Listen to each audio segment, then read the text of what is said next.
A proper bite is important for the health of your jaw joint, the jaw bones, the teeth, and the muscles. This animation shows how in a proper bite the jaw joint is completely seated in a socket as depicted by the green lines lining up. When the jaw moves, the jaw rotates about that socket position, and during full opening comes out of socket. During closure, when you bite, the joint seats fully back in the socket as seen by the green lines lining up. Another important element of a good bite is called canine protection. In this animation, you'll notice how the canines instantly separate all the back teeth when moving sideways. Typically, jaw problems and tooth grinding occur at night when patients aren't aware of what they're doing.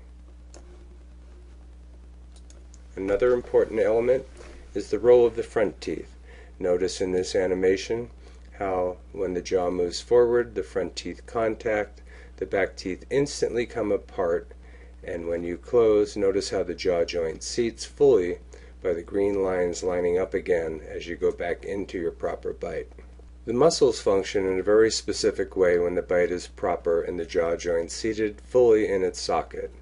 Notice in this animation, during opening, there's a muscle that's attached to the chin, goes somewhere down near the Adam's apple, and pulls the chin down as you start to open. During full opening, another set of muscles called pterygoids contract and pull the jaw joint out of socket.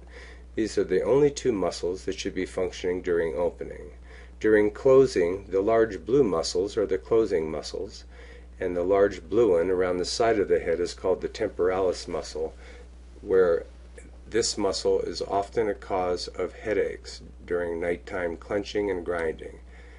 In closure, notice how the big muscles take over, bring the jaw joint up to its position in the socket where the green lines line up, and the patient comes back into a full bite.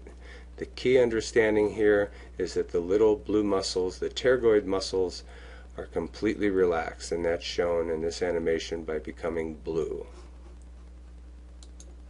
Your dentist has determined that when you bite, when you're awake, the jaw joint is not fully seated as shown by the green lines not lining up.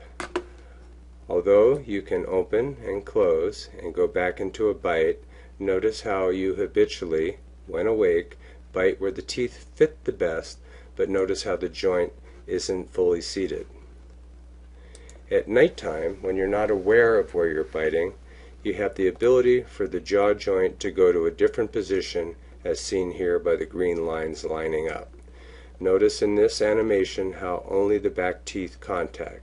This can cause damage to the back tooth, can cause premature crown failure, stress on the bones, and cause the muscles to work in a way that's hyperactive. This animation shows on the left normal muscle function, on the right what your muscles look like as determined by your dentist when you're sleeping and clenching. During full opening, everything looks the same. During closure, when you close, notice how on the right, not only the big closing muscles on the side of the head and the side of the jaw are contracting, but the little pterygoid muscles are contracting because they have to hold the jaw joint out of its proper position. This causes unnecessary stress and what we call hypermuscle activity, and can be a leading cause of headaches, especially in women. The treatment your dentist recommended is a very specific splint, or dental appliance that has all the elements of a proper bite. When placed in your mouth during sleeping, this splint, as you close on it, will allow your jaw muscles to do what they normally do for complete health and function. Notice how the jaw joint fully seats. The only muscles that are functioning are the muscles that close your mouth, and the small pterygoid muscles are relaxed. To give you another view of that, we'll back up and review how the muscles are in a hyperactive position, contracting in ways that are abnormal. The joint is not seated. The appliance allows you to close and as you close and swallow on it, seat the jaw joint. It has proper tooth contact, and it also has the elements of separating your front teeth if you move forward or sideways. Notice how if you slide forward on the splint, the front teeth touch, back teeth come apart. As you go back into your bite, the joint seats. The final element built into this dental appliance is canine guidance or canine protection. Notice how if you move sideways, only the canines touch and all back teeth come apart. Your dentist is trained to make very accurate impressions and understands the elements required for this dental splint.